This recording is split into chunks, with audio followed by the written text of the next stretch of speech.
अच्छा सर, मैं चाह रहा था हमने फिर वो मामला रह गया, लेकिन आज एक ही दिन में दो बड़ी अहम मुलाकातें की हैं शहबाज शरीफ साहब ने आलमी ताकतों के सरबराहों से, यानी चीन के सदर और फिर जो है वो रूस के सदर, और वहाँ से उनको दावत मिली तो उन्होंने कबूल भी कर ली मॉस्को जाने की। शंघाई कोऑपरेशन तंजीम जो है उसका इजलास था ना। जी हाँ, वो तो इख्तिताम पजीर हो गया, फिर 25वां वो इजलास था, वहाँ गए थे। हाँ जी, अभी तक ठहरे हुए हैं वो। अभी वो बीजिंग में है, वहाँ बुलेट ट्रेन से गए हैं जंग शहबाज शरीफ अजीम साहब। के खात्मे की तकरीब होनी है, जी हाँ, उसमें भी शरीक होंगे। और अभी प्यूटन भी वहीं हैं और मोदी साहब वापस आ गए। वो दिल्ली पहुँच गए। अब ये है कि हमारा मीडिया तो ये कह रहा, सोशल मीडिया पे लोग कह रहे हैं कि मोदी साहब को तो किसी ने पूछा नहीं। हाँ जी, और शहबाज शरीफ साहब जो थे उनकी तो आवभगत हो रही थी।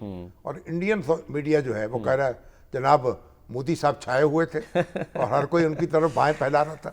तो बहरहाल ये तो बच्चों वाली कहानियां है ना। मोदी साहब अपनी जगह प्रधानमंत्री हैं भारत के, और शहबाज शरीफ अपनी जगह वजीर आज़म है पाकिस्तान के, और एक नई शान के साथ खड़े हैं।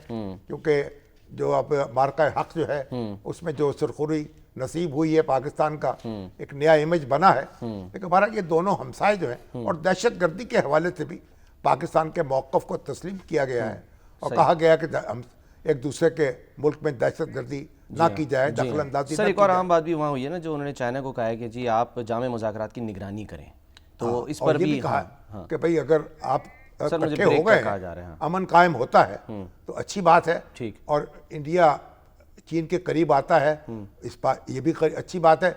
पाकिस्तान के करीब भी आना चाहिए उसको।